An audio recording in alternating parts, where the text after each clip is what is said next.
Okay. All right, good morning. Morning, Judge. All right, on the record today for the jury trial in the matter of the Commonwealth of Kentucky versus Julian Rodriguez, the matter was continued from yesterday to today so that we could secure our interpreter for the trial today.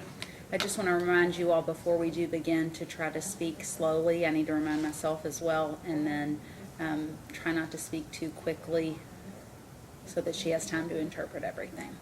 Okay? Are you all ready to go forward this morning? All right. Yes, Your Honor. There's just a few preliminary matters. Okay, appearances for the record, and then I do have the motions in limine that were tendered to the court yesterday. Catherine Udreth for the Commonwealth. Thank you. Larry Forman on behalf of the defense, Your Honor, and seated to my right is Mia, my assistant, and my client, Julian Rodriguez, to her right. Okay, thank you. Your Honor, so a couple of things that I think should go without saying, but I'm going to say them anyway in the abundance of caution for purposes of this trial. I have several requests from the court, and there's an order at the very end that includes all the items for Your Honor to either grant or deny at the court's discretion. So the first matter I'd like to discuss is the fact that Your Honor may already know there was a breath test done in this case, and the result was suppressed in courtroom 102 on September 11, 2017, I believe is the date. So I would ask that the Commonwealth nor any of its witnesses make mention of it. And if they do, I would most certainly move for sanctions and for a mistrial. The second matter, Your Honor, is with regards to, this is on page 2 still, the testimony of the breathalyzer technician, Officer Devon Kelly. I believe, Your Honor, that the officer should not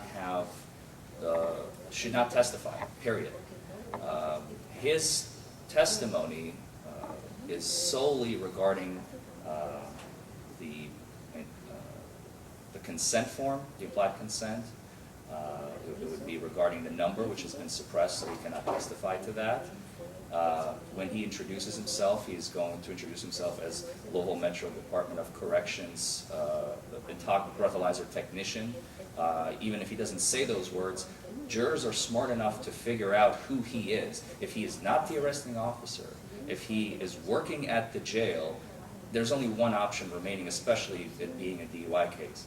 So having him testify is so I cannot think of anything more prejudicial in a DUI trial than having the breathalyzer technician testify when there is no breath test result that cannot be introduced at any point by the Commonwealth.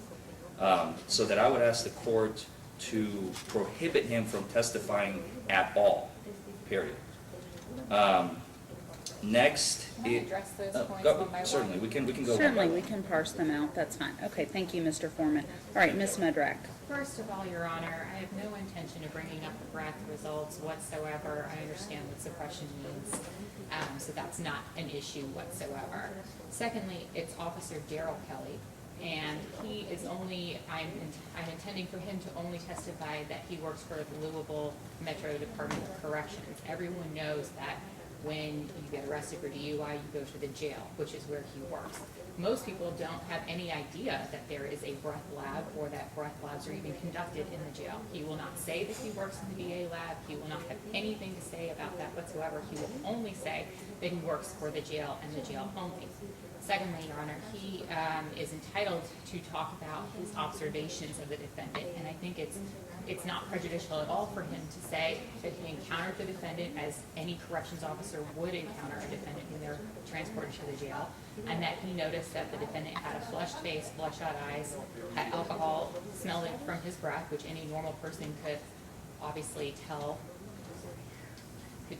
talking to someone, and that the defendant admitted that he had 2 beers, which is a statement of his own admission, and that's something that anyone would say if they were going into a jail after being arrested for DUI and speaking to any normal corrections officer. So there's absolutely nothing prejudicial about this, given that he's not going to say anything regarding VA, test, VA lab, nothing of that nature. Just that he's a corrections officer, works at the jail, and encountered the defendant that night as a corrections officer. Your Honor, if I might just briefly respond. It sounds to me like he's going to be essentially repeating all the testimony that the officer can testify to as well. This is just going to be a full rendition of everything that the arresting officer has already seen, has already heard, and can testify to as well. So there's no, I can argue cumulative evidence at this point. Not only is it prejudicial, it's also cumulative and unnecessary. All right, thank you.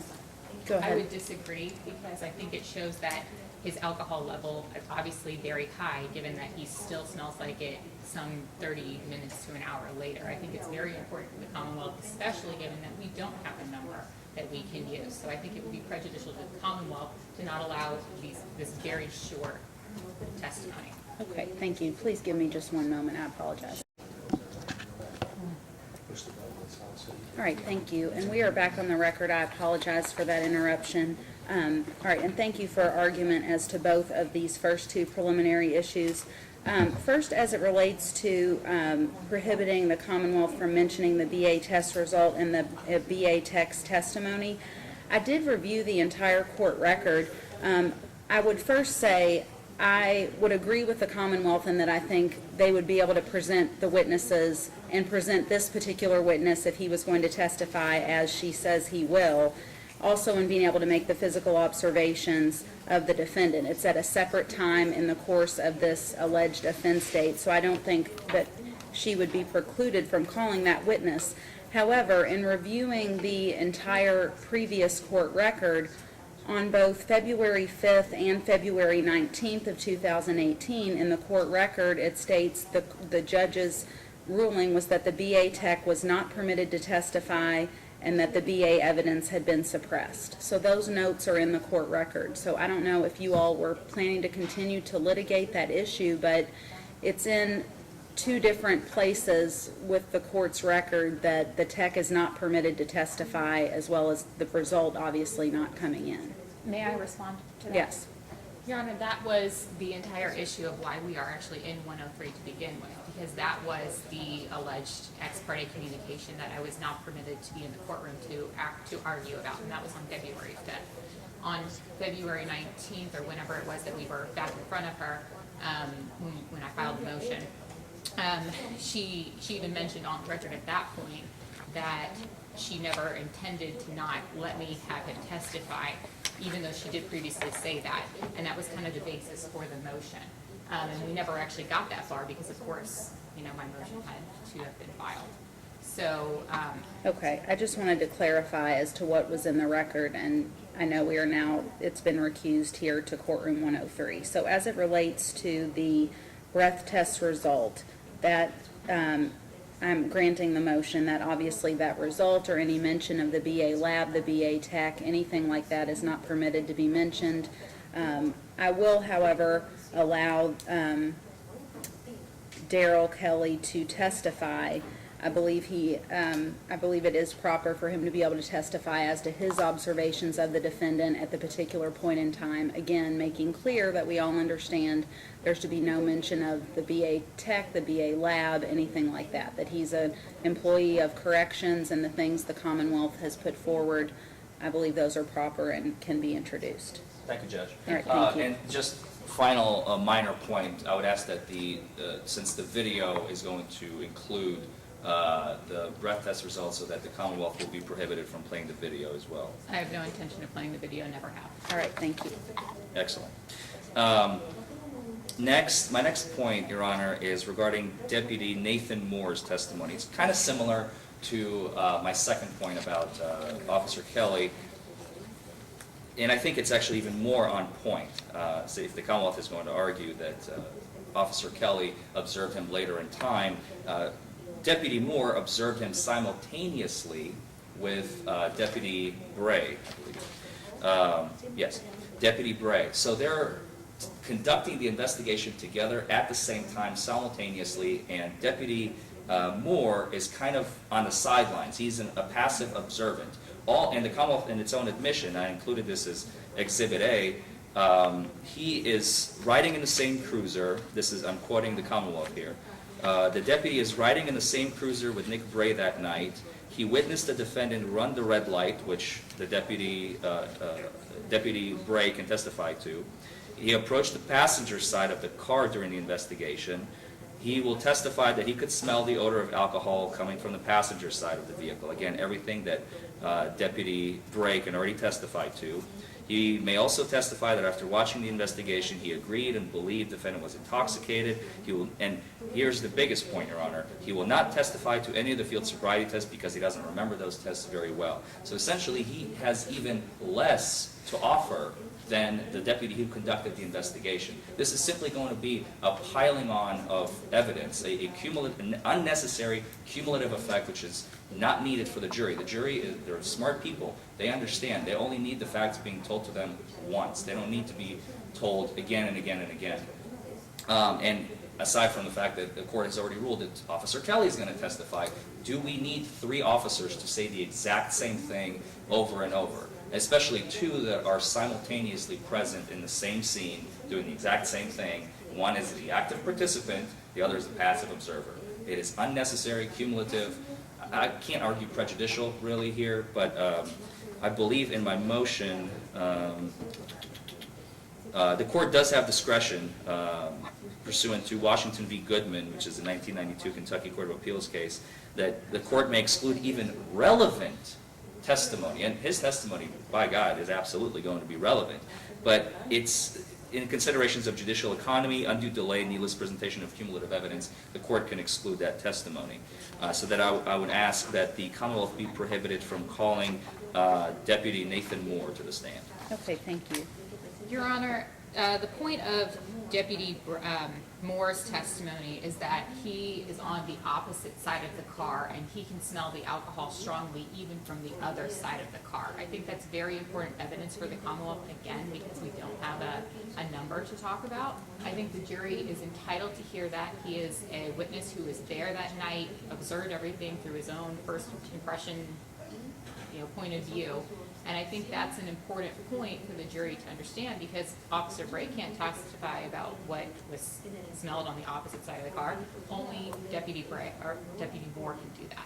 So that is the purpose of his testimony. It also will be very short. I won't go over unnecessary repetitive details, but I think that is a very important point that only he can testify to. Okay, and considering that argument and that this is a separate officer, respectfully, Mr. Forman, I think we can't control what the Commonwealth wants to introduce. I don't believe it's not going to strain on judicial economy to allow this officer, and I would assume that it's probably going to be brief testimony and he offers a different perspective, and I'm going to allow him to testify. Thank you, Judge. Just 2 more points. My next to last one is a simple one. I think in other counties I've encountered this more often than in Jefferson County. It's kind of a strange one, I think, for Jefferson. DDIC basically said that DUI trials must be bifurcated, period. It never said second offenses, third, fourth, whatever. I'm simply asking the court to bifurcate this trial, penalty phase and guilt phase to be separate. That is all. And I guess I have a question before the Commonwealth responds, and I did review the DDIC decision. I guess I'm looking for the practical effect of what you're asking for, that the penalty not even be mentioned when they are given the instructions when they go to guilt. That's what you're asking for? Exactly, Your Honor. So typically, as they do in felony cases, as I'm sure Your Honor is familiar, they do the guilt phase first and then they do the penalty phase. Misdemeanor cases and traffic cases are different. They do penalty and guilt sort of at once. So I would ask that, yes, the jury instructions be split into guilt phase first. So first they decide the guilt, and then we hold the penalty phase. And I guess because there is not the potential enhancement, there's just one penalty as this is charged as a first, what is the reasoning? Why this would be necessary? It's hard to say. It simply seems appropriate. I'm not sure. I can't really answer the court's question. I'm simply following a decision from the Kentucky Supreme Court from '96. That is all. Okay, thank you. Ms. Mudrak. Your Honor, I had the same questions that the court had. I don't see what the purpose or the necessity of it is. The point of bifurcation, especially on second and third, is so the jury doesn't know that there is a second or a third DUI. This is a simple DUI first, non-aggravated case. I don't see why it would be necessary to bifurcate.